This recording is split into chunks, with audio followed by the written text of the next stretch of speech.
For example मैं कोई भी एक एरे बनाता हूँ, let's grab this array again, इसको मैं यहाँ से कमेंट कर देता हूँ।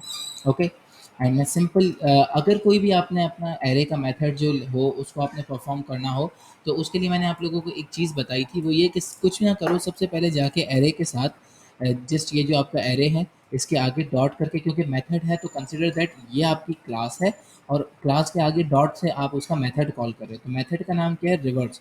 रिवर्स को सिर्फ कॉल कर दो एंड देन उसके ऊपर आप होवर करके देखो कि रिवर्स एलिमेंट क्या करता है, reverse the element in an array in place, this method mutate the array and return a reference to the same array, which means कि ये आपका क्या करेगा, जो आपका एरे होगा उसी को चेंज करेगा और reference to the same array आपको रिटर्न कर देगा।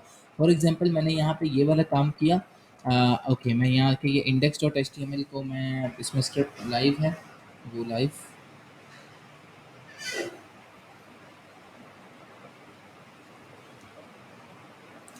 इसका मैं यहाँ से ये ले लेता हूँ कंसोल। ओके जी, सो यहाँ पे हम एक एरे बना देते हैं 1 2 3 4 5 6, काफ़ी है। इसके आगे मैं डॉट रिवर्स का फंक्शन लगा देता हूँ। अब डॉट रिवर्स का फंक्शन जैसे ही मैं लगाऊंगा तो देखो ये इसने क्या किया कि मैं जैसे एंटर प्रेस करूंगा इसने मेरे एरे को रिवर्स करके मुझे रिटर्न कर दिया। अब मैं इसको क्या करता हूँ, सेम एरे को मैं यहाँ से कॉपी करता हूँ, ये जो इसने मुझे एरे दिया था यहाँ से, तो मैं यहाँ से कॉपी करूँगा, इसको मैं एक वेरिएबल में स्टोर करता हूँ। For example variable x is equal to this and then मैं यहाँ से एंटर प्रेस करता हूँ। अब अगर मैं x की वैल्यू गेट करूँ तो x की वैल्यू है मेरे पास 1 2 3 4 5 कंसेक्यूटिव 1 टिल 5 मेरे पास आ रही। अब मैं करता हूँ x डॉट रिवर्स, मैं जस्ट मेथड को जो है वो कॉल कर रहा हूँ। ओके, मेथड को कॉल कर दिया, अब मैं x को कॉल करूँगा तो देखो x क्या है, मेरा चेंज हो गया, विच मीन्स कि आपका जो रिवर्स मेथड है वो क्या करता है कि आपके ओरिजिनल एरे की जो एरे जो होता है उसमें जाके चेंज करता है। नॉट लाइक अदर मेथड जिसमें आपके पास क्या होता था कि आप देखते थे कि वो एरे की कॉपी बनाते थे और उसके बाद उसे रिटर्न कर देते थे। हर मेथड का अपना एक स्टाइल होता है या अपना एक पैटर्न होता है जिसको वो फॉलो करता है। कोई जो है वो आपके ओरिजिनल एरे को जो है वो चेंज करता है, कोई आपको रिवर्स रिटर्न में कॉपी प्रोवाइड करता है, आपके ओरिजिनल एरे को वो जो है वो चेंज नहीं करता, मैं उसको मैनिपुलेट नहीं करता। सो इट्स बेटर कि आप जब भी एरेज के ऊपर काम करें तो एरे के ऊपर काम करने का बेटर तरीका होता है कि आप उसकी एक कॉपी ले लें। फॉर एग्जांपल कि समझो कि आपके पास कोई यूज़र्स हैं, let's take an example of users, variable users मैं यहाँ पे बनाता हूँ। ओके, एंड यूज़र्स आपके कुछ इस तरह के फॉर्म में है, एक एरे है और एरे के अंदर ऑब्जेक्ट्स हैं। ऑब्जेक्ट्स में क्या है, पहला जैसे नेम हो गया, फॉर एग्जांपल मैं यहाँ से डाटा ले लेता हूँ अली, लीना और फरूख। ओके, ये मेरे पास डाटा है Ali, user one, user two का नेम है मेरे पास, सॉरी अगर मैं स्पेलिंग में कोई मिस्टेक करूँ तो भाई क्या है वैसे, चलो खैर है, जो भी है स्पेलिंग। दूसरे पे आते हैं, यहाँ पे हम कर देते हैं, ओके जी, ये मेरे पास यूज़र्स हैं। अब मैं क्या करता हूँ कि इस यूज़र्स में जैसे हमें क्या हो, हमारा कोई कुछ ऐसे करके हमें डाटा के कोई ये फॉर्म है कि मुझे इसमें से एक ऐसा यूज़र, हर एक का यूज़र का समझो कि मुझे यहाँ पे एक एट्रीब्यूट मिल रहा है, इज़ जॉइन या इज़ जॉइन लेट कर देते हैं हम, तो ये एक एट्रीब्यूट है जो कि बुलियन वैल्यू है, जॉइन लेट। सही है, समझो सपोज करो इसका हम रख दें ट्रू, फॉल्स, सही है, क्योंकि ये टाइम पे थी। बाकी इनका क्या करते हैं, हम बोलते हैं जी यहाँ आ जाओ, इनका जो है ये एट्रीब्यूट डेटाबेस से हमें ऑब्जेक्ट रिटर्न हुआ विच सेड कि ये लेट है। तो अब हमें क्या करना है कि इस एरे में से हमें इन दो यूज़र्स को गेट करना है जो जिनका इस जॉइन लेट जो है वो हमें ट्रू मिल रहा है। ओके, बाद में हम क्या करेंगे कि हमें जो है इनके ऊपर हम मतलब कोई वैलिडेशन लगाएंगे या इनको हम एक रिस्पॉन्स में एक मैसेज जनरेट करेंगे, कहाँ पे, उन यूज़र्स के लिए कि जो हमारे पास लेट हैं, तो हम बोलेंगे भाई नेक्स्ट टाइम आप जो है वो लेट नहीं आना। ये एक एग्जांपल हो गया। लेकिन अगर फॉर एग्जांपल मैं इसके ऊपर कोई ऐसा मेथड लगाता हूँ जो मेथड मेरे इस एरे को जो है वो डायरेक्टली चेंज कर देता है, वो क्या करेगा, फॉर एग्जांपल मैं यहाँ आके एक मेथड बनाता हूँ, कोई भी मैं काम करूँ, जैसे सपोज करो मैं यहाँ बोलता हूँ कि मुझे जो है उन दो स्टूडेंट्स को इस एरे में से आउट करना है, मतलब निकालना है। मैं सपोज करो मैं यहाँ पे एक वो करता हूँ यूज़र्स डॉट मैं यहाँ पे मैप का एक फंक्शन लगा देता हूँ, यूज़र डॉट मैप। मैप में मैं यहाँ ले लेता हूँ यूज़र, और मुझे वो यूज़र दे दो सिर्फ, user dot is join late, जिसका जो है वो फॉल्स हो। ओके, सो अगर मैं यहाँ पे आऊँ, इस वाली लाइन को मैं कंसोल करूँ, इसको मैं करता हूँ वेरिएबल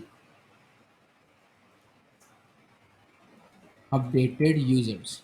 ओके, यहाँ आते हैं, लॉक स्टेटमेंट जनरेट करते हैं, एंड यहाँ पे हम कर देते हैं update users, not update users, updated users, users. Okay जी, यहाँ आते हैं हम आउटपुट के तौर पे अपना देखें, आउटपुट हमारा यहाँ पे लगा हुआ है। यस, तो इसने मुझे क्या किया, इसने मुझे रिटर्न किया कि यहाँ पे इसके पास जो है वो रिटर्न जो है वो ट्रू है। क्यों? क्योंकि ये जो है, ये वाला जो मेरा पहला यूज़र था, उसका क्या हुआ कि वो मेरे पास वो उसका इस जॉइन लेट जो है वो नहीं था, तो उसके केस में ट्रू बन गया, बाकियों के केस में वो चीज़ फॉल्स बन गई, क्योंकि मैंने यहाँ से रिवर्स कंडीशन भेजी थी। अब मैं यहाँ से स्ट्रेट कंडीशन भेज रहा हूँ, सही है, तो क्या हुआ, उसी का मुझे फॉल्स मिला, बाकी सबका मुझे क्या है वो मिल गया, ट्रू मिल गया। अच्छा जी, अब मैं चाहता हूँ कि यहाँ से मैं सिर्फ उसमें से वही वाला यूज़र भेजूँ जिसका इस जॉइन लेट जो है वो फॉल्स है। तो मैं क्या करूँगा, इंस्टेड यहाँ पे मैं फ़िल्टर, बल्कि राइट नाउ हम मैप के फंक्शन को ही यूज़ करते हैं। ओके, मैप के फंक्शन को यूज़ करते हैं, इसको मैं अब स्टेटमेंट को थोड़ा सा चेंज करूँगा। अच्छा, इनसाइड ऑफ दिस फंक्शन जो मैंने ये लिखा है, ये हमारा कॉल बैक होता है, जो हम लास्ट टाइम डिस्कस कर चुके थे। ओके, अगर किसी को इस कॉल बैक में कोई इशू हो तो आप मुझे रोक सकते हो, यहाँ पे हम मुझसे पूछ सकते हो। अच्छा जी, मैं बोलता हूँ यूजर इज, अच्छा जी, 2 मिनट देना, मैं कॉल बैक को आपको रिपीट कर देता हूँ। जस्ट मैं जो ये स्टेटमेंट कर रहा हूँ, इसको मैं यहाँ पे पूरी कर लूँ। ओके, मुझे यहाँ से जो है प्रॉपर यूज़र रिटर्न करवाना है, जिस यूज़र का इस जॉइन लेट ट्रू हो। ओके, पूरा यूज़र रिटर्न करवाना है, नॉट लाइक कि मुझे यहाँ पे सिर्फ ट्रू और फॉल्स रिटर्न हो। तो क्या आप मुझे बता सकते हो उसके सिनेरियो में मुझे क्या करना होगा? जी, उसके सिनेरियो में मुझे यहाँ पे एक पूरी स्टेटमेंट लिखूँगा मैं। क्या होगा कि मैं यहाँ आके कर्ली ब्रैकेट्स दूँगा, मैं बोलूँगा इफ़ यूज़र जॉइन लेट, तो क्या करो, रिटर्न कर दो भाई वो वाला यूज़र। वो वाला यूज़र जब वो रिटर्न करेगा तो यहाँ देखो, यहाँ पे मुझे वो 2 यूज़र्स मिले, लेकिन उसकी जगह पे क्योंकि वहाँ पे अनडिफाइंड मिला। अब ज़रा चल के मैप की स्टेटमेंट को पढ़ते हैं। मैप के ऊपर होवर करता हूँ। मैप क्या करता है कि यहाँ पे तो आपको शायद मैप की स्टेटमेंट मिले, हाँ मिल गई। ये रही, कॉल अ डिफाइन कॉल बैक। छोड़ दो इसको, थोड़ी मुश्किल है, मैं आसान अल्फाज में समझा देता हूँ। मैप का एरे जब आप मैप का मेथड जब आप एरे पे चलाते हो, तो वो हर हर आइटरेशन पे जाता है, मतलब हर एलिमेंट पे जाता है, हर इंडेक्स पे जाता है, और चेक करता है कि जो मैपर की कंडीशन पास की गई है, अगर वो ट्रू है तो वो कहता है कि रिटर्न कर दो वो चीज़, अदरवाइज वहाँ पे वो अनडिफाइंड रिटर्न करता है। इस कंडीशन को रिवर्स कर दूंगा अगर मैं, तो क्या होगा कि इस इसकी जगह पे, लेना की जगह पे मुझे ऑब्जेक्ट मिल जाएगा, इन दोनों की जगह पे मुझे अनडिफाइंड मिल जाएगा। यहाँ आता हूँ, आप लोगों को आउटपुट दिखाता हूँ। तो क्या है कि यहाँ पे मुझे अनडिफाइंड मिल गया, ये था मेरा इसका। अच्छा, अब मैं जो चीज़ समझाना चाह रहा था वो ये था, फॉर एग्जांपल सपोज करो कि मैं यहाँ आया और मैंने इसी यूज़र्स को मैंने जो है वो ओवरराइट कर दिया। सही है, अब यूज़र्स को ओवरराइट कर दिया और यहाँ आके मैंने यूज़र्स को प्रिंट करवाया। तो अब मेरे पास क्या है कि मैं यहाँ पे, पेज रिफ्रेश हो जाए। ओके, अब मेरा जैसे ही पेज रिफ्रेश हुआ तो भाई देखो मेरे पास यूज़र्स में जो है ना, अब सिर्फ एक यूज़र बचा है। ओके, बाकी मेरे पास यूज़र्स में यूज़र्स हैं ही नहीं। अब जब यूज़र्स में मेरे पास यूज़र्स नहीं हैं, तो कंसिडर करो कि भाई एक स्टेटमेंट, एक जगह ऐसी थी मेरे प्रोग्राम की जहाँ पे मुझे सिर्फ ये वाले यूज़र्स हाइड करने थे, बाकी सब जगह पे मुझे जो है वो उन यूज़र्स की चाहिए थी। अब मैंने क्या किया कि मैंने तो ओरिजिनल यूज़र की जो है वो कॉपी को चेंज कर दिया। अब मैं बाद में डाटा कहाँ से लेकर आऊँगा? क्या मैं दोबारा डेटाबेस कॉल दूँगा तो आपकी एक और कॉल चली जाएगी, which is not useful thing, मतलब आपकी परफॉर्मेंस के हिसाब से गुड जेस्चर नहीं है कि आप एक जगह पे एक ही कॉल करो और डाटा को इस तरह अपने पास स्टेट में सेव करो कि आप दोबारा डेटाबेस की कॉल से बचो और उस जो आपने एक ही कॉल से डाटा लिया था उसी को आप यूज़ करो। ओके। सो इससे इसका बेहतर तरीका क्या होता है कि हम हमेशा क्या करते हैं, ओरिजिनल जो एरे हमारे पास होता है, ये ओरिजिनल जो डाटा होता है, हमेशा उसकी कॉपी के ऊपर काम करते हैं और उसकी कॉपी से हम जो है आगे म्यूटेशन करते हैं, ताकि हमें क्या हो कि जो हमारा ओरिजिनल डाटा है वो हमारा हमेशा सेफ हो। कोई ऐसी सिचुएशन क्योंकि सिनेरियो आ जाता है जहाँ पे हमें क्या होता है कि हमें ओरिजिनल डाटा जो है उसके साथ उसमें से हमें दोबारा से उसकी तरफ जाना पड़ता है। तो इंस्टेड कि आप या तो पूरी एप्लीकेशन का उस पॉइंट के ऊपर स्ट्रक्चर चेंज करो कि भाई दोबारा से रिफैक्टरिंग करो, या एक इन बिटवीन यानी कि एक यूजलेस सिनेरियो के ऊपर, एक ऐसे पॉइंट के ऊपर जहाँ पे कोई तुक ही नहीं बनती, वहाँ पे आप डेटाबेस कॉल भेजो। तो उससे क्या होगा कि वो आपके लिए सही नहीं होगा। ओके।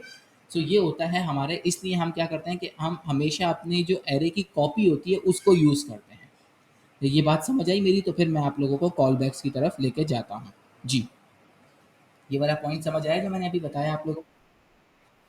हाँ, मैप वाला मैं रिपीट करता हूँ, जस्ट जो मैंने कॉन्सेप्ट बताया कि हम एरे की कॉपी पे क्यों काम करते हैं, ये चीज़ समझ आई? ओके। बाकियों को ये चीज़ समझ आई है? मैं जस्ट रिपीट तो फिर भी कर रहा हूँ कि हमें क्या होता है कि देखो, मैं आपको बोलूँ कि यार एक ओरिजिनल मैं आपको एक चीज़ दे देता हूँ। सही है, फॉर एग्जांपल कंसिडर करो कोई एक मैंने आपको एक रेफरेंस पॉइंट दे दिया और मैंने आपको कहा कि यार इसी को, ये आपके पास एक ही रेफरेंस पॉइंट है, इसके बाद अगर आपको दूसरा रेफरेंस पॉइंट चाहिए होगा तो वो कॉस्ट पड़ेगी, उसकी आपको एक कॉस्ट होगी। सही। लेकिन आप उस रेफरेंस चीज़ को, जो मैंने आपको किसी काम के लिए कोई रेफरेंस चीज़ दी है, आप क्या करो उसकी कॉपीज़ जनरेट कर सकते हो अपने पास ही। सही। तो इट्स बेटर कि आप उसकी कॉपीज़ पे काम करो और रेफरेंस पॉइंट को एज इट इज़, मतलब वो जिस सिचुएशन में आपको दिया गया था उसी सिचुएशन में अपने पास रखो। तो क्या होगा कि आपको बाहर से दोबारा उसकी कॉपी परचेज नहीं करनी पड़ी होगी। इट्स सेम लाइक कि आपके पास, आपने डेटाबेस पे कॉल भेजी, आपके पास डाटा आ गया। अब आप दोबारा डेटाबेस पे कॉल करोगे ना, तो सब इसको देखो, इस चीज़ को समझने की कोशिश करो कि आपका एक यूज़र है, एक क्लाइंट है।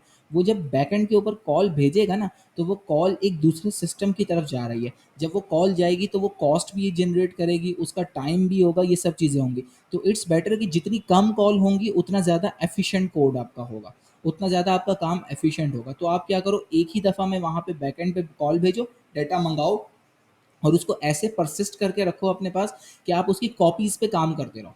ना कि आप ओरिजिनल डाटा पे काम करोगे तो क्या होगा कि आपका ओरिजिनल जैसे ही आप उस पे काम करोगे उसमें आप कोई म्यूटेट कर दोगे उससे, वो अपडेट हो जाएगा और अब आपको एक ऐसी स्टेट आएगी जहाँ पे आपको दोबारा ओरिजिनल बिल्कुल प्योर फॉर्म में डाटा चाहिए। तो क्या करोगे, इंस्टेड कि आप दोबारा कॉपी परचेज़ करोगे, जब उसकी कॉपी परचेज़ करोगे तो वो कॉस्ट इफेक्ट होगी आपकी। तो क्या होगा कि आप इसीलिए अपनी वाली रेफ़रेंस से ही एक और कॉपी जनरेट कर लोगे, तो उसकी आपकी जो है कॉस्ट बिल्कुल ना होने के बराबर होगी। ओके। क्लियर हो गई ये वाली बात? अच्छा जी, बाकी किसी ने क्या पूछा था? Call back. कॉल बैक का क्या था कि हमने देखो, अगर आपने लास्ट क्लास मिस की थी जिसमें हमने ये सारी चीज़ें पढ़ी थी, वो ये था, कॉल बैक्स में क्या होता है कि आपके जो फंक्शंस होते हैं ना, जो हमारे जैसे फॉर एग्जांपल इन्हें हम कहते हैं, जो इस टाइप के मैंने फंक्शंस यूज़ किए थे यहाँ पे ये सारे, इन्हें कहते हैं हम H O F, higher order functions. Higher order functions क्या होते हैं कि वो आपके फंक्शन के अंदर एक फंक्शन पास करते हैं। मीन्स कि आप देखो, जब भी आप कोई फंक्शन, हमने शुरू दिन में क्या पढ़ा था कि अगर कोई फंक्शन होता है तो हम उसे इन ब्रैकेट्स के ज़रिए कॉल करते हैं। इधर इस ब्रैकेट के अंदर हम कोई आर्ग्यूमेंट पास करते हैं, कोई वैल्यू देते हैं जो उसका आर्ग्यूमेंट और उसके जो है पैरामीटर्स बन जाते हैं, और अदरवाइज़ क्या होता है कि यहाँ पे हम इसको एम्प्टी रखते हैं। तो कंसिडर करो कि ये मेरा मैप, अभी मैं मैप के अंदर से स्टेटमेंट हटा रहा हूँ। ओके। ये मेरा मैप एक फंक्शन है, है तो मेथड, लेकिन अभी हम इसको कंट्रास्टिकली हम इसको एक फंक्शन बोल देते हैं। ओके। ये मेरा एक फंक्शन है। अब मैंने क्या किया, फंक्शन के अंदर कोई ऐसे आर्ग्यूमेंट नहीं पास किया 1 कॉमा 2। ओके। मैंने इसके अंदर पूरा एक फंक्शन पास कर दिया है, and that function is now becoming a parameter, और ऐसा समझो कि वो उसका आर्ग्यूमेंट बन गया है इस फंक्शन का। मैप का जो आर्ग्यूमेंट है, मैप के अंदर जो एक पैरामीटर मौजूद है, उसका आर्ग्यूमेंट के तौर पे एक वैल्यू नहीं है, पूरा एक फंक्शन है। सो वो फंक्शन क्या बनेगा, वो कॉल बैक फंक्शन बन जाता है। ओके। क्लियर हो गया कॉल बैक जिसको क्लियर नहीं था? जी। गए थे। ओके। यहाँ आते हैं, ये वाला हम देते हैं, इसमें हमें इस सिनेरियो में ये दोनों मिल गए हैं। ओके, मैप फंक्शन हमने देख लिया। अच्छा, अब मैं चाहता हूँ कि भाई देखो यहाँ पे मैप का यूज़ क्या होता है, जहाँ पे आपको मैप और फिल्टर की जो है एग्जांपल को देखो और इसको समझने की कोशिश करो।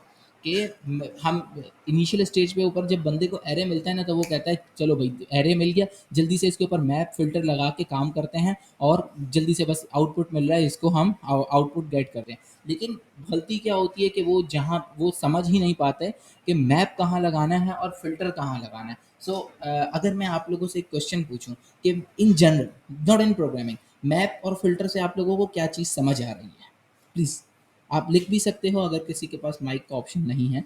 सो इन जनरल आपको मैप या फिल्टर से क्या समझ आ रहा है? मुझे समझ आ रही ना, जनरल, मैं प्रोग्रामिंग की बात नहीं कर रहा। वो क्या कर रहा है कि मैप करना है, मैप क्या करेगा, हर चीज़ को कवर करेगा। मतलब तो ऐसे कंसिडर करते हैं कि मैप जो है वो ऑल का है। मैप मीन्स सब आ रहे हैं, मैप में सब आ रहे हैं ना भाई, अगर आप ग्लोब मैप कंसिडर करो, वर्ल्ड मैप या कुछ भी, उसमें सब कुछ आ रहे हैं। लेकिन अगर आप एक जो आपके टर्म है फ़िल्टर, वो टर्म ही रिप्रेज़ेंट कर रही है कि इसमें कुछ फ़िल्ट्रेशन हो रही है।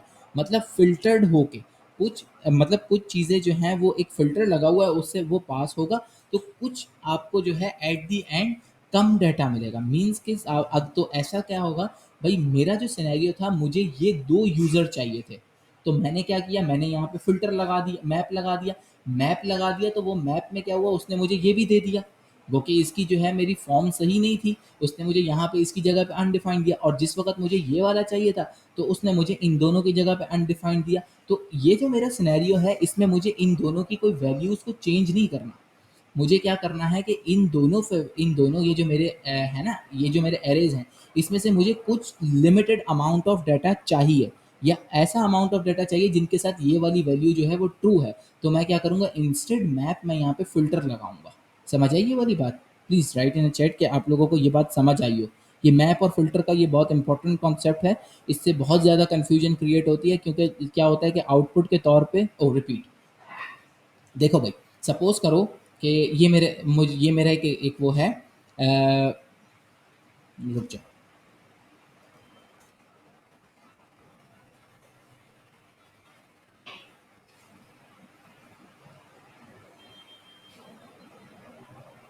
इसमें से ये वाला खोल लेते हैं। तो भाई मेरे ये आपका मैप है, ओके। जनरल बात कर रहे हैं। मैप में क्या हो रहा है कि आपका जो है सब कुछ कवर हो रहा है, मतलब ईच एंड एवरीथिंग आपकी कवर हो रही है। सो अब मैप में क्या, कंसिडर करो कि ये मैप इस वक्त ऐसे यूज़ हो रहा है जिसमें आप वेदर फोरकास्ट देख रहे हो। तो वो आपको बता रहा है कि भाई इसमें जो ब्लू रिप्रेजेंटेशन है वो सी साइड की है, और ग्रीन जो है वहाँ पे जो वेदर है वो बहुत मतलब इस वक्त कूल है, और रेड कंसिडर कर लेते हैं कि ये वाला है, तो यहाँ पे वो बहुत ज़्यादा गर्मी हो रही है। तो हम आप क्या, लेकिन आपको क्या करना है कि ईच एलिमेंट या ईच पोर्शन जो आपके पास है, उसमें से कुछ प्रॉपर्टीज़ को एक्सेस करना है, लेकिन सब की कुछ प्रॉपर्टीज़ को एक्सेस करना है, ओके। सो ये आपका कहलाएगा map. Now let's come to filter.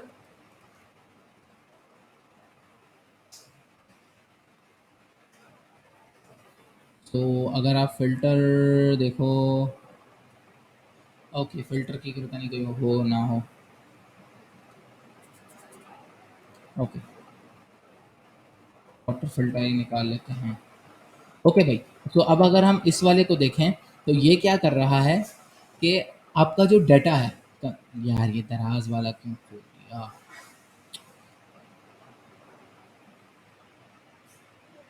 Okay भाई, ये वाला खोल लेते हैं।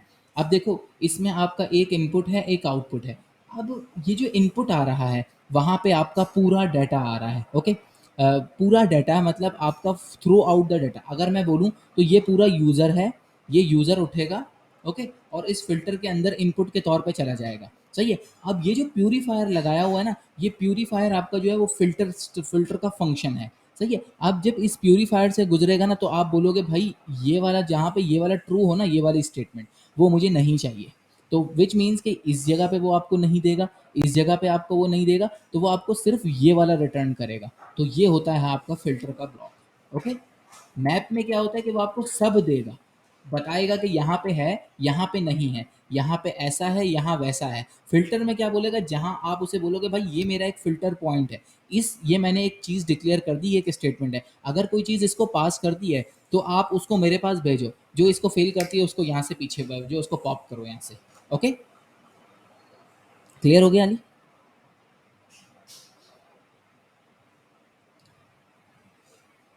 यस, बाकी किसी को कोई क्वेश्चन?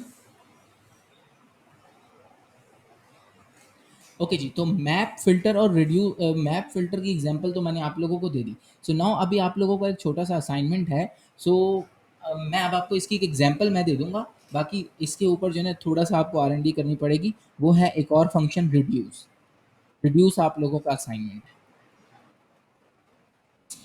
रिड्यूस की मैं आपको सिर्फ़ एग्ज़ाम्पल दिखा देता हूँ and that example is for example यहाँ आता हूँ मैं जी, मैं यहाँ पे एक एलिमेंट लेता हूँ, variable nums equal to 1, 2, 3, 4, 5।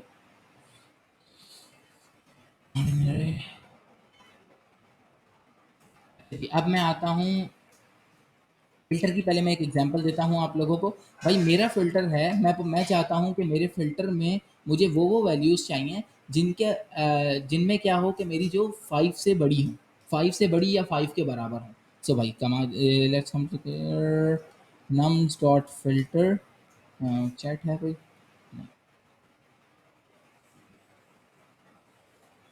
Filter filter में आते हैं अनदर, हमें क्या करना होगा, अंदर एक कॉल बैक लेना होगा। कॉल बैक के 2 तरीके हैं, फ़ंक्शन लिखने के 2 मेथड्स होते हैं, या तो इस तरह लिखो या जो पहले बताया था उस तरह लिख लो। इस दफ़ा ये वाली कन्वेंशन यूज़ करते हैं। तो सपोज़ करो वो नम्स थे, तो इसके अंदर यहाँ पे आपके पास आ जाएगा नम। ओके, मैं बोलूँगा भाई मुझे वो वाला रिटर्न करो, रिटर्न।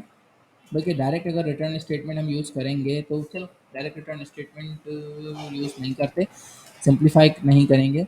जहाँ पे आपकी नम की वैल्यू जो हो वो ग्रेटर देन और इक्वल टू 5 हो, तो वहाँ पे क्या करो भाई, रिटर्न करो नम। आ जाओ यहाँ पे, आ जाओ लॉग स्टेटमेंट करो और नम्स को ज़रा ज़रा जस्ट नम्स को लॉग करके देखते हैं। हमने फ़िल्टर का फंक्शन लगाया है, लेकिन फ़िल्टर को जो है ना हमने किसी चीज़ में रखा नहीं है, किसी वेरिएबल में। तो देखते हैं नम्स की वैल्यू इस सिचुएशन में हमें क्या मिलेगी। यहाँ आता है तो नम्स की वैल्यू जो है मुझे वो पूरी वैल्यू मिल गई। दो सिचुएशन हो सकती है, या तो मैंने फ़िल्टर का फंक्शन जो है वो गलत लिखा है, जो मेरा चल नहीं रहा सही, या मेरा फ़िल्टर जो है वो ओरिजिनल एरे को म्यूटेट नहीं करता, ओरिजिनल एरे की कॉपी के ऊपर काम करता है। तो कौन सी वाली स्टेटमेंट इसमें से मैं कहूँ? मैं कहता हूँ कि इसमें से जो मेरी स्टेटमेंट नंबर 2 है कि फ़िल्टर का मेथड जो है मेरे ओरिजिनल एरे पे काम नहीं करता, उसकी कॉपी पे काम करता है। सो इसके ऊपर आते हैं।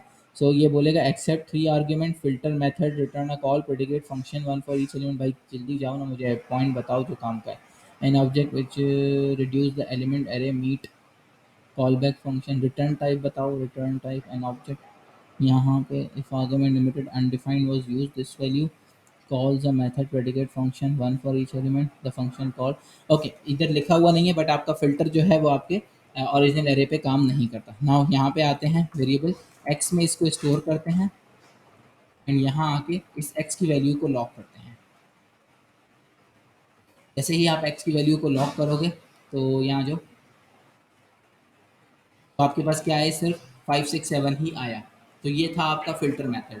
फ़िल्टर और मैप मैंने आपको बता दिया। रिड्यूस की मैं सिर्फ एग्जांपल दे देता हूँ। एग्जांपल क्या है कि भाई नम्स डॉट रिड्यूस।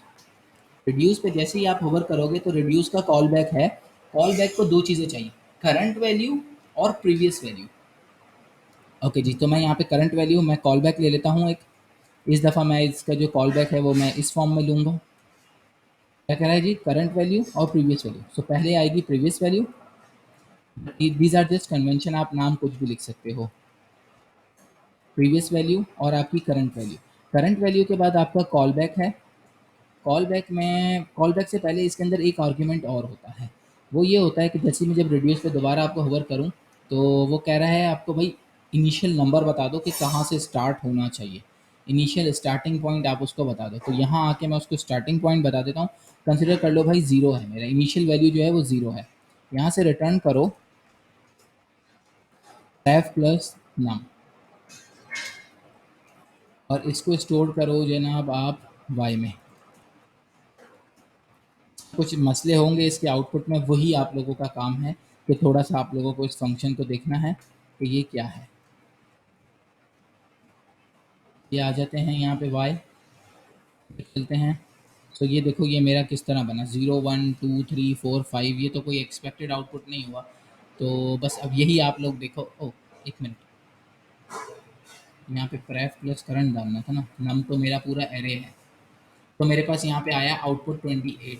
और अगर मैं इस एरे का सम भी निकालूँ, जैसे सम के लिए मैं क्या करूँगा, दो तरीके हैं, या तो मैं प्रोग्राम लिख लूँ सम का, या मैं इसको डायरेक्टली कर लूँ। सो अगर मैं यहाँ पे प्रोग्राम लिखता हूँ सम का, दैट कि मेरे पास variable sum is equal to zero, function नहीं, मैं लूप लिख लेता हूँ एक, और लूप है मेरा, फॉर मेरा स्टार्टिंग इंडेक्स है मेरा ज़ीरो, यहाँ तक जाओ, सम के अंदर जाके आप इसको जो है ना प्लस कर दो।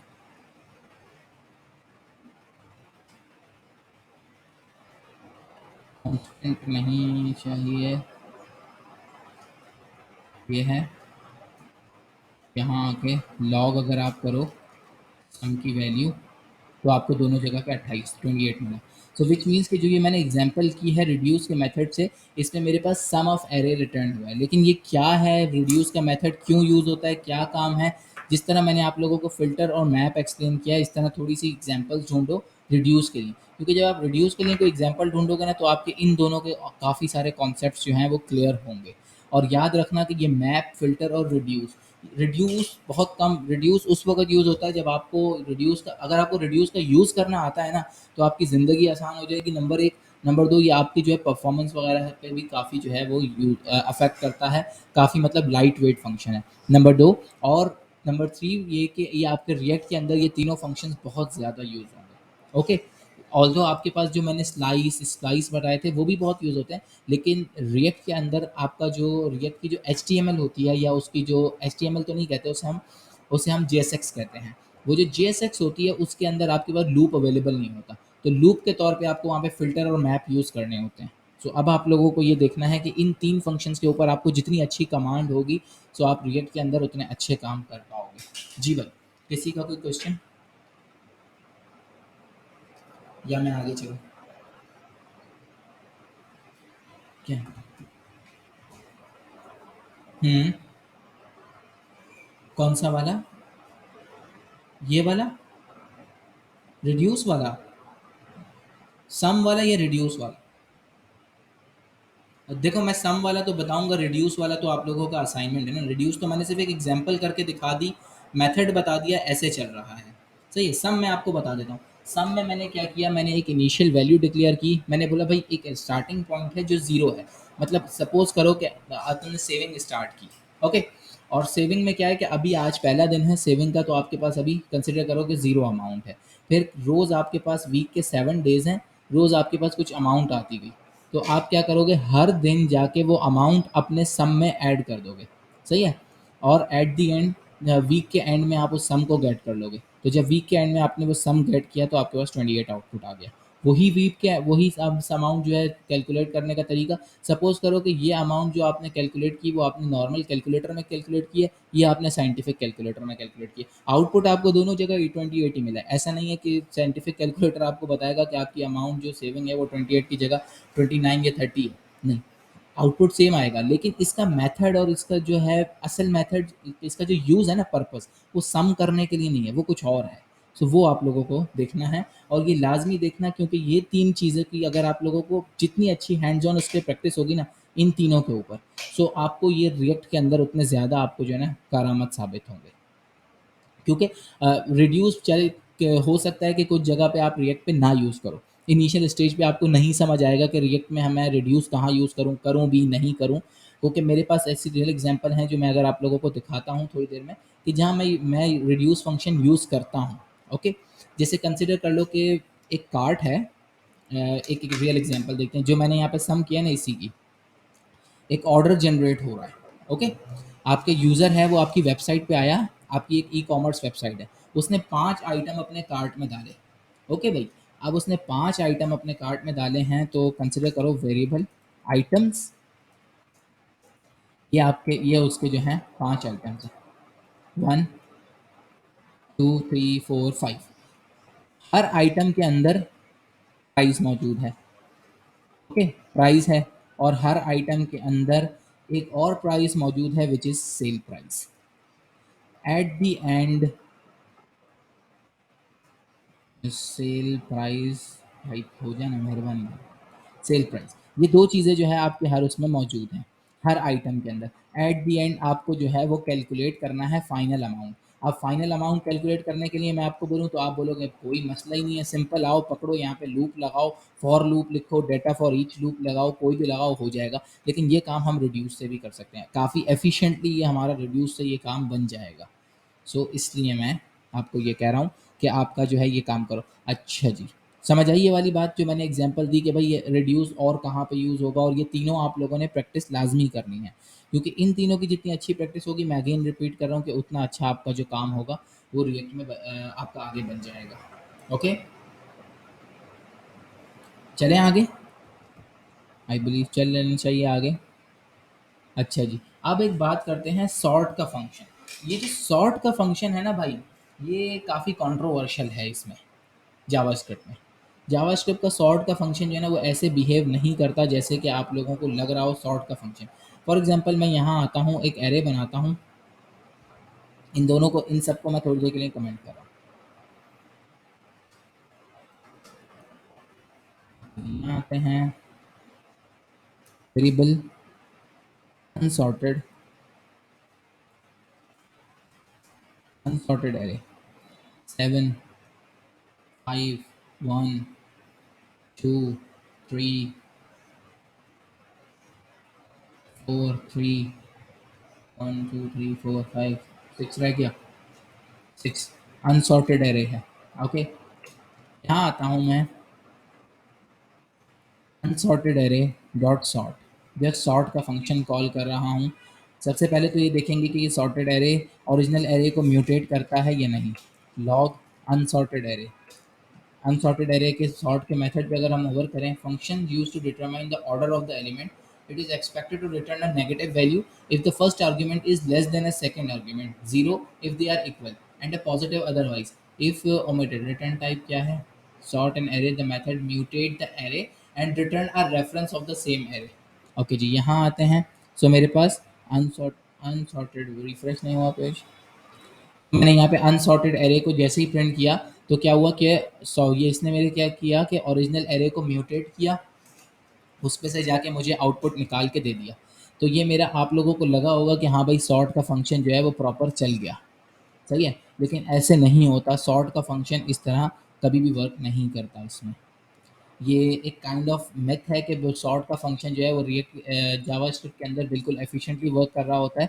सॉर्ट का फंक्शन के अंदर आप लोगों को हमेशा जो है वो एक कॉल बैक देना पड़ता है।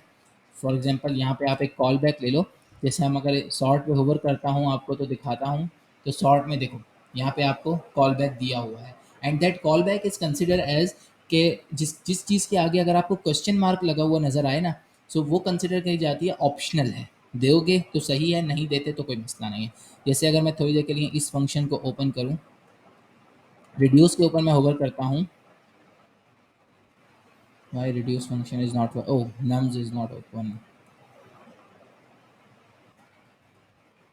नम, देखो रिड्यूस फंक्शन में क्या है, देखो रिड्यूस फंक्शन का जो कॉल बैक है उसके आगे क्वेश्चन मार्क नहीं लगा हुआ, विच मीन्स कि ये वैल्यू मेरे लिए जो है वो ऑप्शनल नहीं है। आगे देखो यहाँ पे जो मैंने आगे वैल्यू दी थी वो भी ऑप्शनल नहीं है। ओके, सो इस तरह आपका जो है ये काम करते हैं कि आपको जो है देखना पड़ेगा कि भाई अगर उसके आगे क्वेश्चन मार्क लगा है तो you can consider that thing as that value as a optional, otherwise वो आपको जो है वहाँ पे प्रोवाइड करनी होगी। सो इसके जो ऑप्शनल पैरामीटर्स हैं सॉर्ट के, वो दो पैरामीटर हैं, which means first one is an initial value, समन जॉइन, ओके। सो इसके दो पैरामीटर्स हैं। नंबर वन को हम कहते हैं फर्स्ट वैल्यू, और जो दूसरी होती है वो आपकी होती है second value. Okay, first value के तौर पे कंसिडर कर लो इसे ए, और दूसरी वैल्यू को कंसिडर कर लो बी। अब हम यहाँ बात करते हैं कि ए रिटर्न करो A minus B, just A minus B. हम यहाँ पे एक चीज़ चेक करते हैं, यहाँ आते हैं। सो उसने मुझे यही चीज़ दी 1 2 3 4 5। अब मैं इसे कर देता हूँ एक चीज़, ज़रा यहाँ देखो, बी माइनस ए मैं यहाँ से रिटर्न करवा देता हूँ। जैसे ही मैंने बी माइनस ए रिटर्न करवाया तो उसने क्या किया, मेरे एरे को मतलब दूसरे ऑर्डर में असेंडिंग से डिसेंडिंग में उसने बना दिया। तो ये मेरा ऑर्डर जो है वो इस फॉर्म में कन्वर्ट हो गया, ताकि वो 7 8 9। सो ये होते हैं आपके इनसाइड कॉल बैक्स। अच्छा जी, अगर आप इनसाइड कॉलबैक्स, मुझे I am not sure react के अंदर जावास्क्रिप्ट में ये चीज़ चलती है, लेकिन पाइथन में ऐसा होता था कि आप इसके अंदर एक आर्ग्यूमेंट होता है जो पास कर दो रिवर्स इक्वल टू ट्रू, तो वो ऐसे करके कर देता है। इसमें नहीं होता वो, यस इसमें नहीं होता, वो सिर्फ पाइथन में कंसिडर होता है। तो ऐसा अगर आप लोगों को किसी को आती हो तो यहाँ पे रिवर्स ट्रू चलता नहीं है। ये होता है असल मेथड। लेकिन अगर आपको कभी भी सॉर्ट करना होता है तो इन द मेजर केसेस आप जो सॉर्ट करते हो वो आप इस बेसिस पे करते हो कि आप उसे हमेशा सॉर्ट का फंक्शन लिखते हो, क्योंकि ये सॉर्ट जो है इतना एफिशिएंट नहीं है। इस काइंड ऑफ कंट्रोवर्शियल फंक्शन, जैसे ही आपका डाटा कॉम्प्लेक्स होता है, डाटा के अंदर चीज़ें जो है वो थोड़ी सी चेंज होने लगती हैं, तो आपका सॉर्ट का फंक्शन जो है वो मिसबिहेव करता है। ये था हमारा सॉर्ट का फंक्शन। आगे चलते हैं, सॉर्ट के बारे में एक चीज़ और बताऊंगा, लेकिन थोड़ा सा मैं आगे आप लोगों को एक दो फंक्शंस और बता दूं। अच्छा जी, रिड्यूस मैं आप लोगों को बता देता हूँ, बता चुका हूँ। टू स्ट्रिंग मेथड हमने नहीं देखा था। इसी एरे को लेके चलते हैं। नाउ से दिस वन, इसको कमेंट कर देते हैं, इसकी कॉपी ले लेते हैं एक।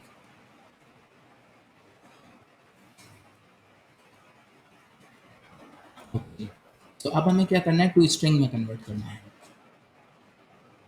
Array dot to string lock करते हैं। लॉक करने के बाद मैं यहाँ पे बोलूँगा एरे। जैसे ही मैं इसको एरे करूँगा तो यहाँ पे मैं आता हूँ तो मेरे पास जो है मेरा ओरिजिनल एरे प्रिंट हुआ।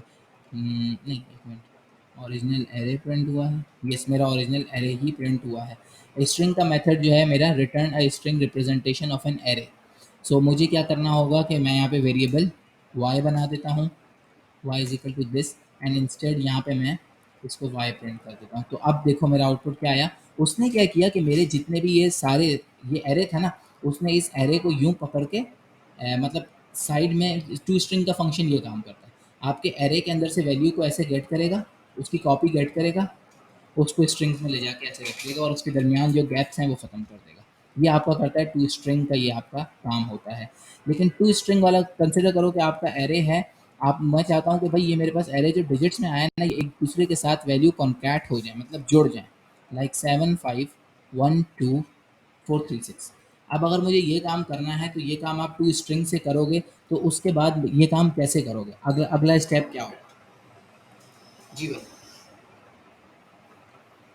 अगला स्टेप बताओ मुझे। इसमें से कॉमास जो है वो मेरे पास एक्स्ट्रा आ रहे हैं, तो उन कॉमास से मुझे जान छुड़ानी है, वो कैसे होगा वो काम?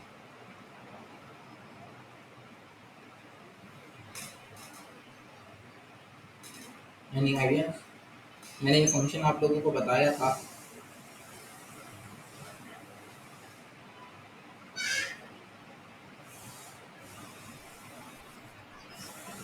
यस, रिप्लेस नहीं, रिप्लेस क्योंकि मेरे पास एक कॉमा नहीं है, हमें करना होगा रिप्लेस ऑल। मैं यहाँ बोलूँगा एक minute, replace all, and replace all में मैं बोलूँगा भाई कॉमा को मेरे इससे रिप्लेस कर दो। हो गया 7 5 1 2 3 4। बट अब हम इसकी एक ज़रा एक हायर ऑर्डर मतलब एक ऐसी बात डिस्कस करते हैं जो थोड़ी ना मतलब कंसिडर हो कि हाँ भाई आपने एक प्रॉपर काम किया है। अब यहाँ पे आपने किए हैं दो मेथड यूज़। अब कंसिडर दैट कि भाई आपको अब एफिशिएंसी पे काम, अब आपका काम हो गया ऑप्टिमाइजेशन का, अब आपने इसको ऑप्टिमाइज करना है। ऑप्टिमाइज के लिए क्या होगा कि ये फंक्शन भी एक अपने अंदर लूप यूज़ कर रहा है, ये फंक्शन भी अपने अंदर एक लूप यूज़ कर रहा है, तो विच मीन्स कि आपके दो लूप यूज़ हो रहे हैं। अब इसको दो लूप से मुझे यानी कि एक मेथड पे कन्वर्ट करना है। तो अब इसको एक मेथड पे कैसे कन्वर्ट करें, वो थोड़ा सा कोई मुझे बताए क्या होगा?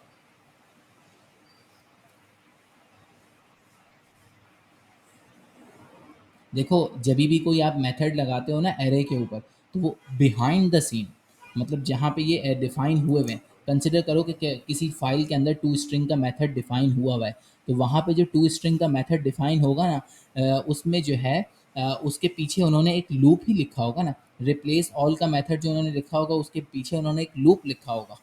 विदाउट लूप तो वही काम नहीं कर सकते ना। तो ये है। तो अब सो कंसिडर करो एक लूप इसके लिए लिखा हुआ है, एक लूप इसके लिए लिखा हुआ है, दो लूप यूज़ हो गए। अब मैं चाहता हूँ इसको दो से एक पे कन्वर्ट करें, तो कौन सा मेथड यूज़ किया जाए, क्या करा जाए? कुछ समझ आता है आप लोगों को? हम्म,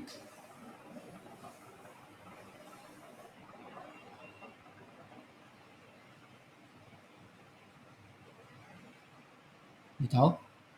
इसके लिए हमारे पास एक मेथड होता है, इस लाइन को कमेंट करता हूँ। यस, अगर कोई कुछ कहना चाह रहा है तो please go ahead.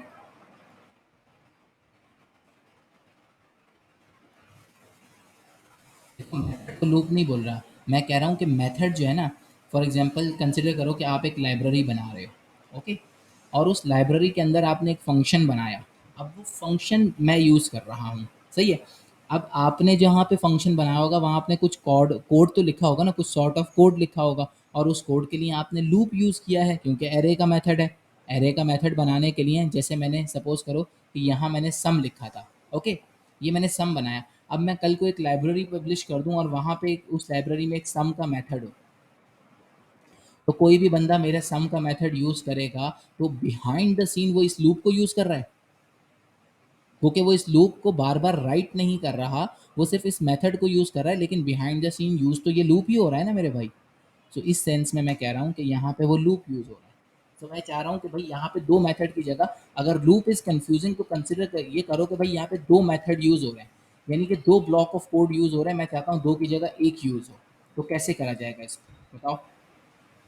Any one has any idea? So इसके लिए हमारे पास एक और मेथड होता है, वो मेथड होता है ज्वाइन। ज्वाइन के मेथड को ज़रा पहले यहाँ पे राइट करके हम सिंपल, अभी मैंने उसके अंदर कोई आर्ग्यूमेंट पास नहीं किया, सिर्फ यहाँ आते हैं तो ज्वाइन वही काम कर रहा है जो टू एरे ने किया, ओके। लेकिन अब अगर मैं ज्वाइन के अंदर जस्ट यहाँ पे कॉमा पास कर दूँ तो ज्वाइन मेरा क्या काम कर रहा है, जो मैंने रिपीट से किया था, रिप्लेस ऑल से किया था, ओके। तो ये होता है मेरा ज्वाइन का मेथड। ऑल्सो ज्वाइन का मेथड आई थिंक यहाँ पे मौजूद नहीं था, लेकिन मुझे एग्जाम्पल के साथ साथ समझ आया तो मैंने यहाँ पे लिख दिया, ओके, क्लियर। अगले चलते हैं। ओके, जॉइन क्या करता है, आपको स्ट्रिंग का मेथड समझ आता है, टू स्ट्रिंग का। टू स्ट्रिंग क्या करेगा, आपके एरे को जो है वो हर एलिमेंट के साथ कंबाइन कर देगा। लेकिन जॉइन के लिए मैं उसे बोलूँगा यार मैं आपको एक प्रेडिकेट दे रहा हूँ या एक आइडेंटिफायर दे रहा हूँ, उस आइडेंटिफायर से जॉइन करना शुरू करो। सो वो क्या करेगा, उस आइडेंटिफायर को उसमें से एक्सक्लूड करके उसके हिसाब से जॉइन करेगा। तो मेरा आइडेंटिफायर क्या था जो मुझे परेशान कर रहा था, वो था कॉमा। तो मैंने बोला भाई कॉमा ये तुम्हारा आइडेंटिफायर है, कॉमे से इनको ज्वाइन करो, मतलब हर कॉमे के बाद वैल्यू उठाओ उसे ज्वाइन करो। तो वो क्या करेगा, पहले 7 लेगा, फिर 5 पिक करेगा, फिर 1 पिक करेगा, फिर 2 पिक करेगा, फिर 5, एंड देन इस तरह वो आपको पिक करेगा, ओके।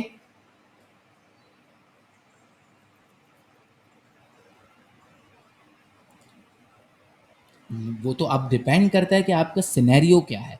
इस वक्त जो था कि यहाँ पे मेरे दो मेथड यूज़ हो रहे थे ना, तो मैंने बोला भाई उस दो मेथड का ऑल्टरनेट मेरे पास एक मेथड ये वाला है, तो मैंने ये कर दिया। अब बहुत सी जगह पे हो सकता है आपका कोई ऐसा सिनेरियो आए जहाँ पे आपको टू स्ट्रिंग ही सिर्फ यूज़ करना हो, तो वहाँ पे जॉइन क्यों यूज़ करोगे, ओके।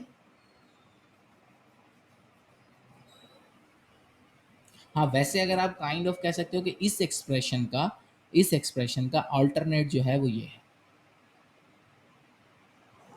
लेकिन अगर आपके पास ये क्या करेगा, ये तो आपका एरे पे काम करेगा। अब टू स्ट्रिंग करने के बाद आप सपोज करो कि आपने जो भी चीज़ को टू स्ट्रिंग किया, उसमें आपके पास सेपरेटर जो है वो कॉमा कॉमा आ रहे हैं, ये आ रहे हैं। तो वो आप क्या करोगे, यहाँ पे वो डाल दोगे, ये उससे रिपीट कर देगा, आपका रिप्लेस कर देगा। तो ये आपका डिपेंड करता है, जितनी ज़्यादा प्रैक्टिस करोगे, जितने ज़्यादा सिनेरियोज जो यहाँ पे आपको आ रहे हैं ना, उनको एक काम करो, एक नोट पैड की फाइल लिखो, उस पे जो है लिख लो, और फिर उस टाइप की वैल्यू को बनाओ और उसके ऊपर फंक्शन परफॉर्म करो। जब उसके ऊपर फंक्शन परफॉर्म करोगे ना, तो आपको खुद पता चलेगा हाँ ये ओरिजिनल एरे इस तरह चेंज कर रहा है, अच्छा इसके अंदर ये और ये वैलिडेशंस हैं, ये अच्छा इसके ये रिस्ट्रिक्शंस हैं, ये इसके ऊपर काम नहीं करता। सो एक्स वाई जी इस तरह के कॉन्सेप्ट जो है ना वो फिर आप लोगों को क्लियर होंगे, ओके।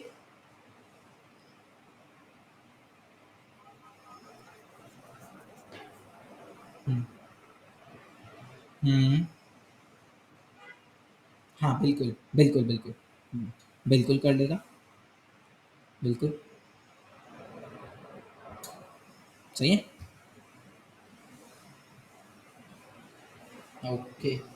जॉइन देखो सिर्फ यही एग्जाम्पल नहीं होती, लेकिन इसमें और भी जो है ना एग्जाम्पल्स होती हैं। अब क्या होता है कि असल काम होता है प्रोग्रामिंग का, और इन मैथ प्रोग्रामिंग में इन मेथड्स का, कि जिस वक्त आप काम कर रहे हो, असल काम कर रहे हो, जब आपको कोई टास्क दिया जाए, तो उस वक़्त उस सेंस के ऊपर ये चीज़ गेट करना कि भई यहाँ पे मुझे कौन-सा फ़ंक्शन लगाना है, यहाँ मुझे कौन-सा मेथड यूज़ करना है, ये होती है जो ना असल आपकी चीज़। उस वक़्त पे आपको जो है असल में सेम प्रॉपर मेथड यूज़ करना होता है। सही, तो इसलिए कहते हैं कि प्रैक्टिस जो है वो सिनेरियो, तो अब आपने क्या, जितने सिनेरियोज़ की ज़्यादा प्रैक्टिस करोगे उतना ज़्यादा आप लोगों को पता होगा कि हाँ भाई यहाँ पे ऐसे ये चीज़ जो है वो ऐसे होगी, ये चीज़ ऐसे होगी। ओके? क्लियर हो गया? ओके। ओके, आगे चलते हैं। अच्छा जी, अब इसमें मेथड है एक इज़ एरे का। इज़ एरे क्या करेगा कि वो आपको बताएगा, फॉर एग्ज़ाम्पल इसको बंद करते हैं। Give me a moment. Closing rate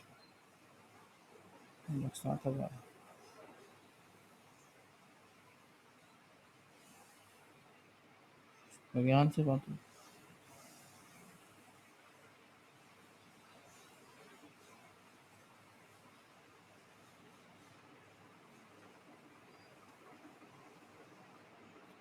okay जी, सो इस एरे का मेथड है हमारे पास। इसी एरे को कॉपी करता हूँ, बल्कि कॉपी नहीं करता, इसको मैं यहाँ से अनकमेंट कर देता हूँ। अब मैं एक मेथड लिखता हूँ, यहाँ पे लॉग स्टेटमेंट जनरेट करता हूँ, array dot is array.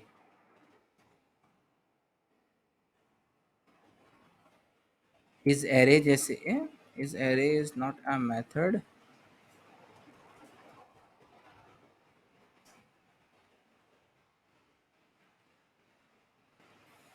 Give me a moment, मैं सिंटेक्स कॉपी कर लूँ।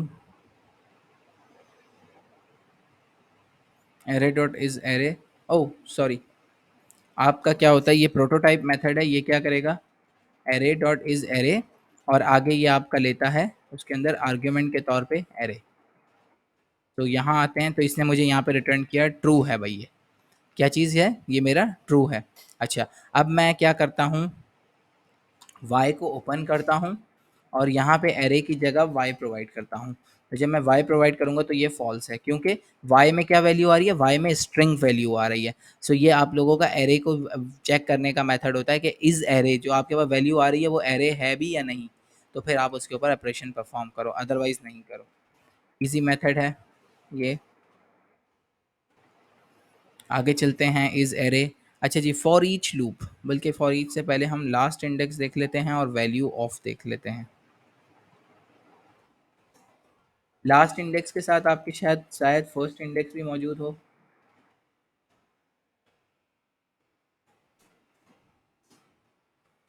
लास्ट इंडेक्स ऑफ इसके साथ आपका यकीनन फर्स्ट इंडेक्स भी मौजूद होगा।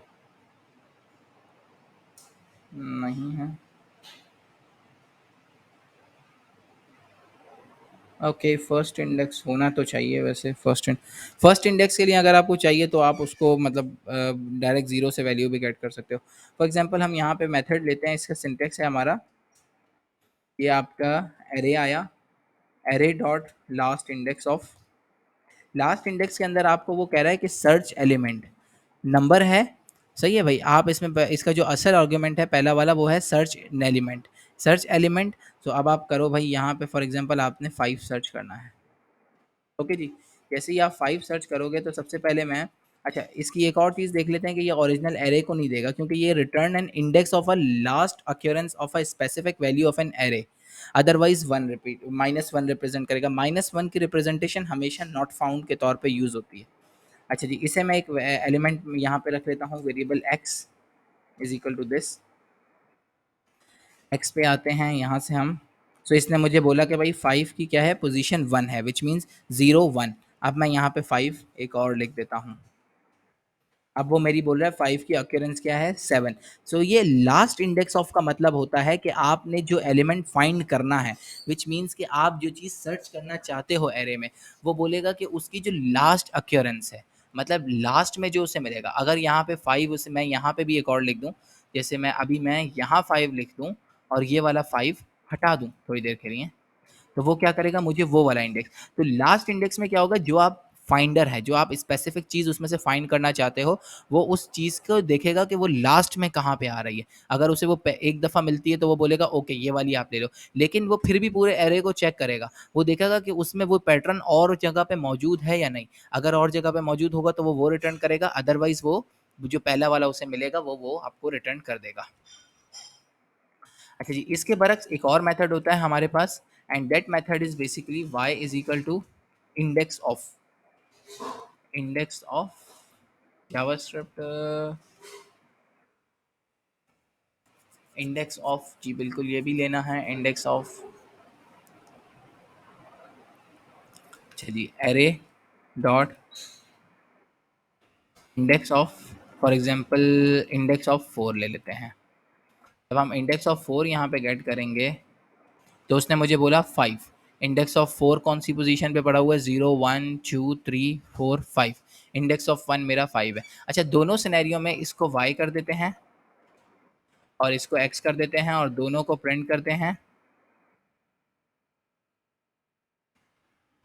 और दोनों में एक ऐसी वैल्यू देते हैं इस वक्त जो यहाँ पे मौजूद ना हो।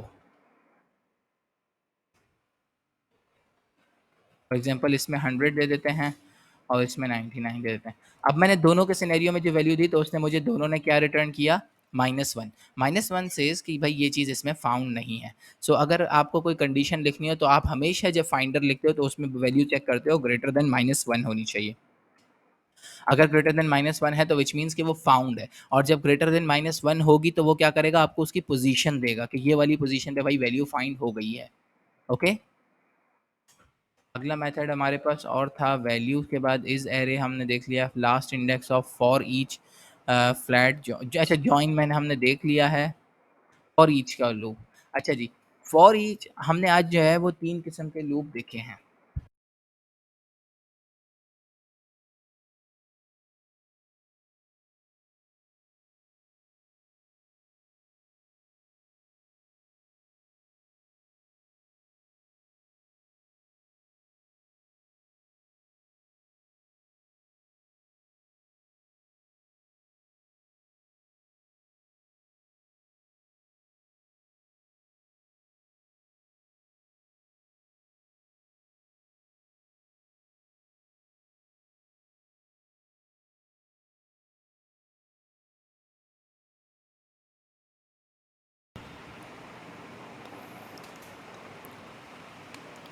ओके जी, तो आज हमने 2-3 तरह के लूप देखे हैं। हमने नॉर्मल लूप की प्रैक्टिस भी की है, मैप और फिल्टर की भी, और रिड्यूस भी हमारा एक काइंड ऑफ लूप होता है।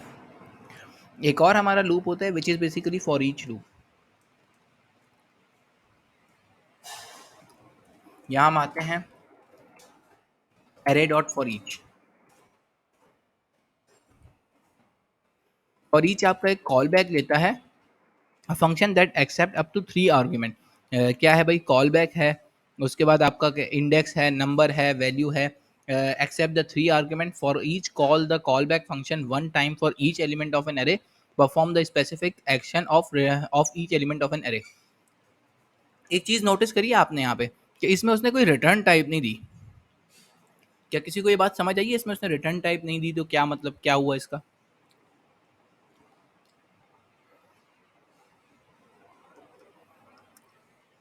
जी, समझ आई किसी को?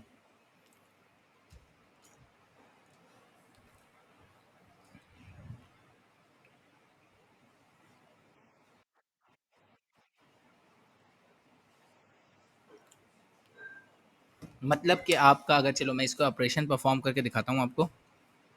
एक एरे के ऊपर मैं फॉर ईच लूप लगाता हूँ। ओके, फॉर ईच के अंदर मैं कॉल बैक लेता हूँ।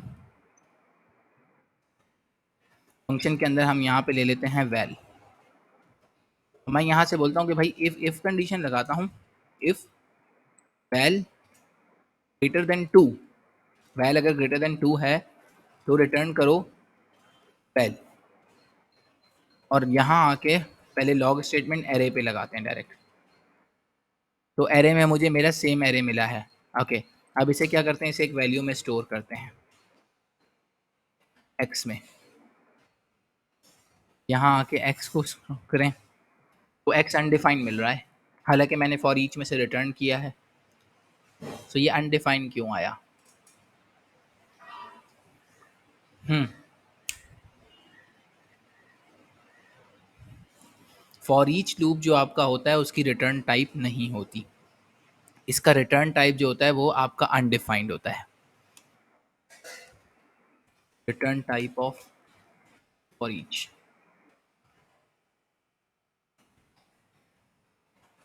Not Java 8, JavaScript.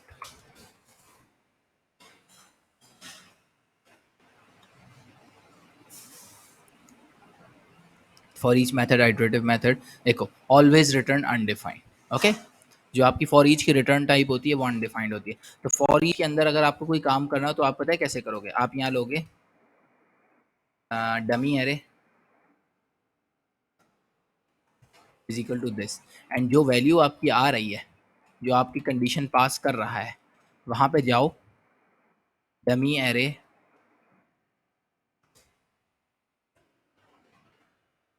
Dot push, push कर दो value, and at the and यहाँ से कर लो इसको रिटर्न।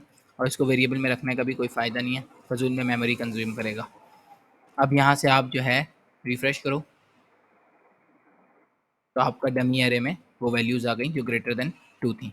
यहाँ ग्रेटर देन 2 की जगह अगर आप यहाँ आके 7 कर दो तो आपके पास एम्प्टी एरे रिटर्न हुआ, क्योंकि ग्रेटर देन 7 कोई वैल्यू है ही नहीं। Okay, make sense? हो गया क्लियर ये वाला फॉर ईच मेथड भी आप लोगों को? कोई क्वेश्चन हो तो आप मुझ यस। फॉर ईच बेसिकली एक ऐसा मेथड है जो एरे के ऊपर चलता है, and for each is a loop. Okay, और ये लूप आपका चलता है, लेकिन इसमें क्या होता है, इसकी आपको कोई रिटर्न टाइप नहीं होती। तो आपको क्या करना होता है कि इसके अंदर ही एक्शन परफॉर्म करके कुछ और चीज़ को मैनिपुलेट करना होता है, ताकि आपका जो है वो आप इस फंक्शन को डायरेक्ट, ये आपको कुछ रिटर्न नहीं करेगा। तो आप क्या करोगे, अपने आप इसमें से चीज़ों को बाहर डालोगे, रिटर्न इसकी रिटर्न स्टेटमेंट की बेसिस के ऊपर आपका काम नहीं बनेगा। ओके, अच्छा जी। यार जस्ट 2 मिनट्स मुझे दे दो, मैं चेक कर लूँ 1 मिनट यहाँ पे। हाँ okay, I am back. Okay, so let's continue कि भाई हम लोग कहाँ पे थे, कौन से मेथड पे थे? We are okay, I am audible? Yes. Okay, so हम लोग कौन से मेथड पे थे? लास्ट मेथड हमने परफॉर्म किया फॉर ईच लूप का। फॉर ईच लूप से अगर हम आगे चलें तो अब हमारे पास है वैल्यू ऑफ। वैल्यू ऑफ हमने परफॉर्म किया है आज? नो, वैल्यू ऑफ हमने नहीं परफॉर्म किया।